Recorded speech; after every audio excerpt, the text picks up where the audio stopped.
Hi. So in today's lab, we're going to be using a pendulum to calculate the acceleration due to gravity.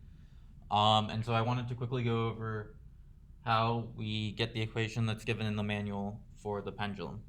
Now, obviously, you guys have just started physics, the main class, most of you, if you haven't already taken physics. So a lot of this will be somewhat over your head. Don't worry about that.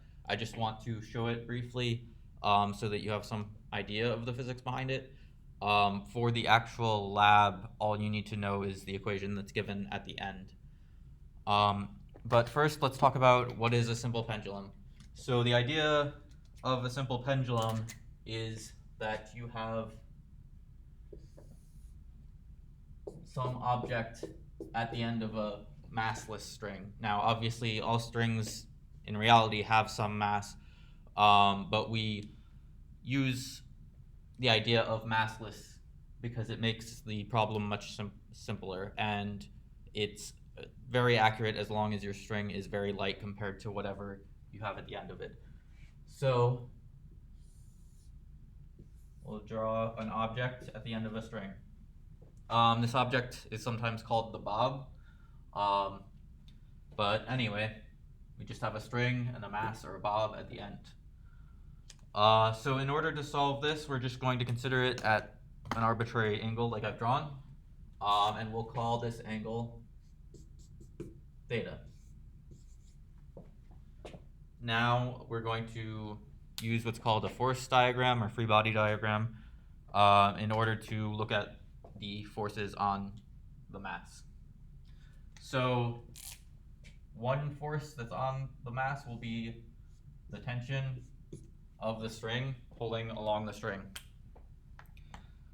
The other force will be the force of gravity, which will be pulling directly down on the mass, and that will be equal to mg.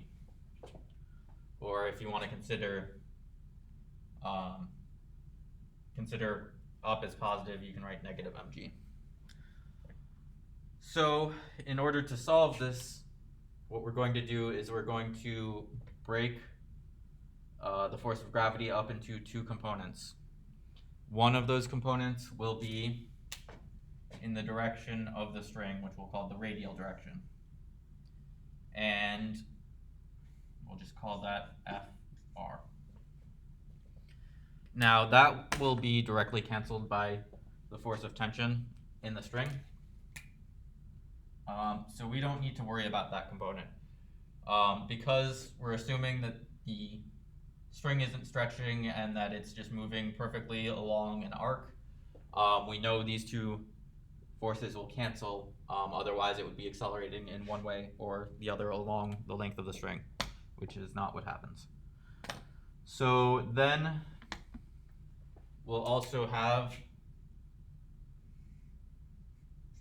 the radial, or the angular component. So I'll call this F theta. And these are similar triangles here. These FG and this red vertical line are parallel. FR and the string are parallel, so we'll mark this as theta again. So just using basic trigonometry, f of theta is equal to negative mg sine theta. Sorry, that's bad theta.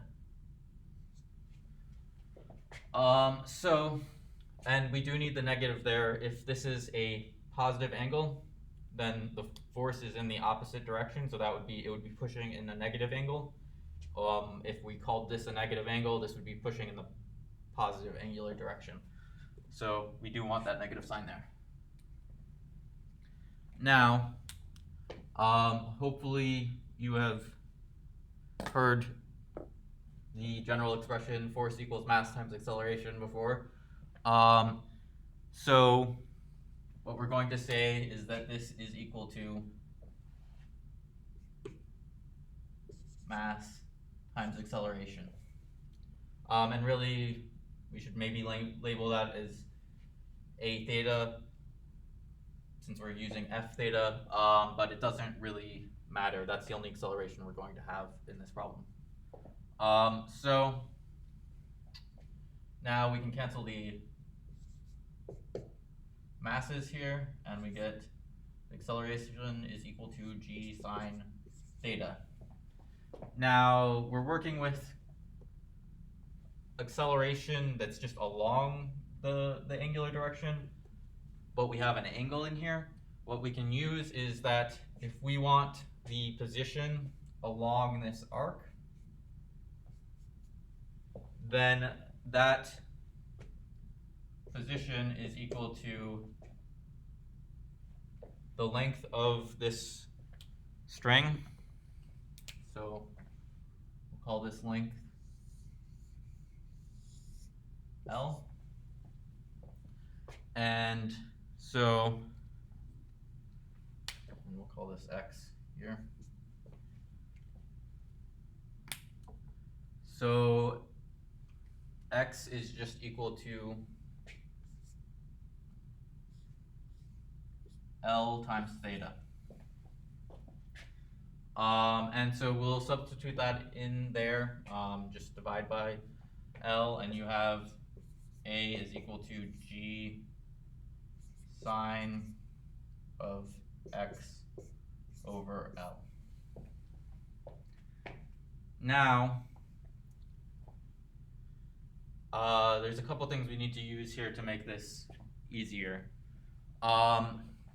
One thing is that for small angles,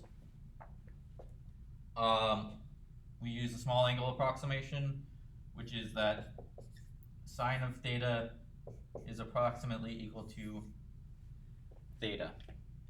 And that theta needs to be in radians for this to be true. But this holds true up to about 15 degrees. We'll be measuring angle, or we'll be checking the angle in degrees. In class, you'll have a little setup that's basically a photocopied paper with a protractor on it and some extended lines. For those of you at home, you can use a protractor. You don't, in this experiment, you won't need to precisely measure the angle. You just want to make sure that you're using a small angle, less than 15 degrees or so. Otherwise, it won't make a huge difference, but your results will be less accurate if you use too large of an angle of the pendulum. So just be careful about that. But anyway, this is true for under about 15 degrees. But you have to have the angle in radians.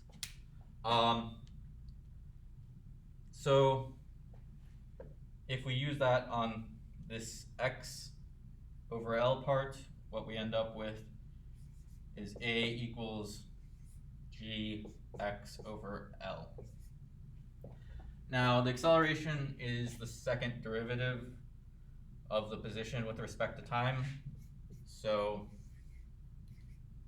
if you aren't comfortable with this calculus, that's fine. I'm just showing it so that you get some idea of how to solve this. Now, this is a second order differential equations. If you take ordinary differential equations, this will be one of the first things that you, well, maybe not the first, but you will look at this. It will be one of the main things you do in the course, is look at equations of that form. In physics classes, sometimes what we do is, if we know the answer, we just check it. So what you can do here is you can say that you know this is sinusoidal, and we're just going to say x of t is equal to some amplitude times sine of some constant times the time. And actually, I should use omega here. Don't know, it would be 1 over k. But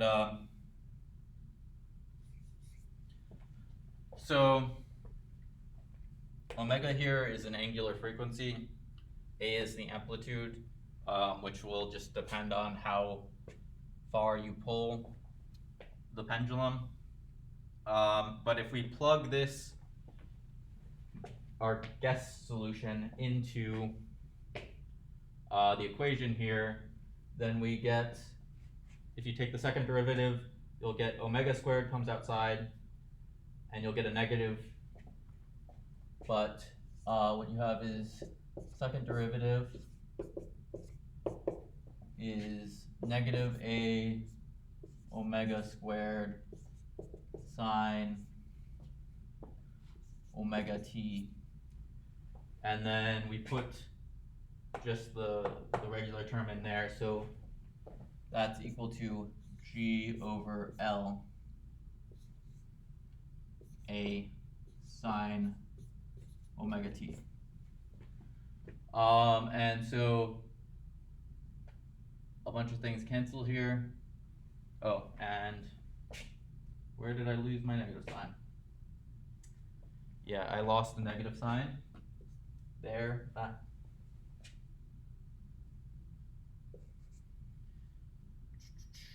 Here. Here. So that should be there. This marker's going bad. Anyway, so the negative signs will cancel, the sine parts will cancel, the a's will cancel, and what we end up with here is just that omega squared equals g over L, or omega equals square root of g over L.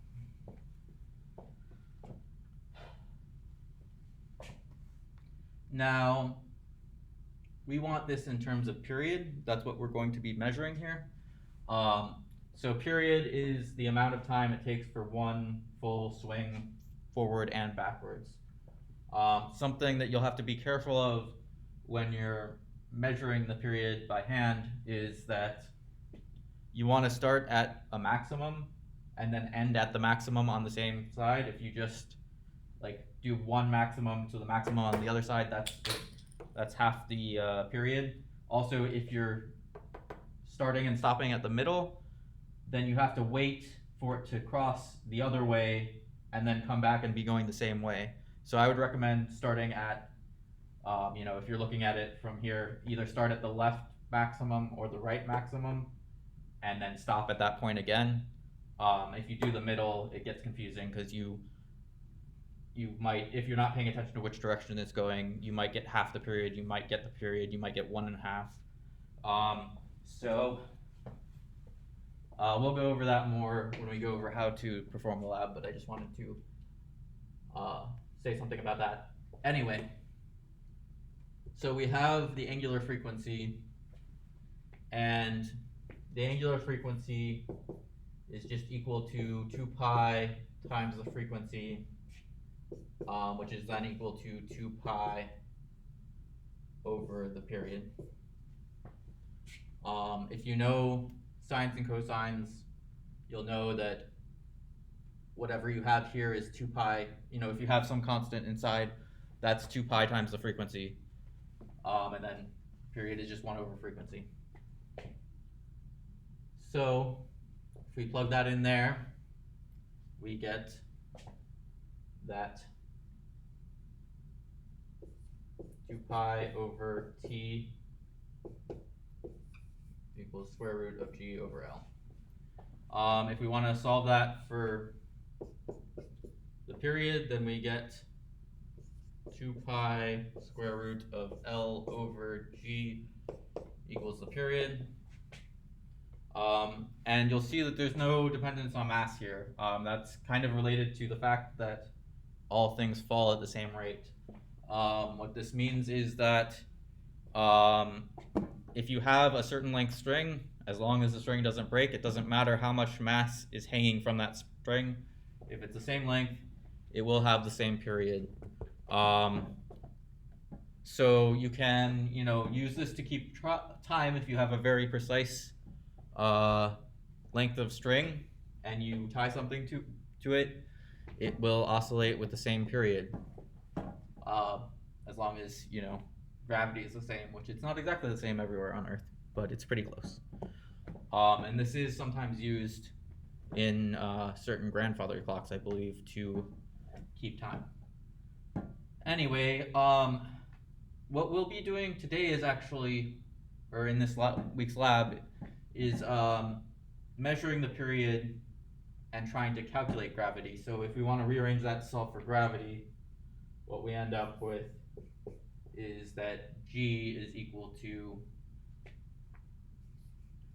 2 pi over the period squared times L. So if we measure the period and we measure the length of the string, we can calculate the acceleration due to gravity, and that's regardless of the mass of the object you're using. So in the lab, we'll be using standard hanging masses, but at home, you can use any object you want, and as long as you can measure the length of the string and you can measure the period with a timer, you can calculate the acceleration due to gravity. One important thing here is that we're also assuming that this mass is not an extended object. That is not exactly true. I mean, all objects except for fundamental particles have extent to them. They aren't point particles, but a lot of times in physics we treat things as point particles. And as long as the object is small, that works well.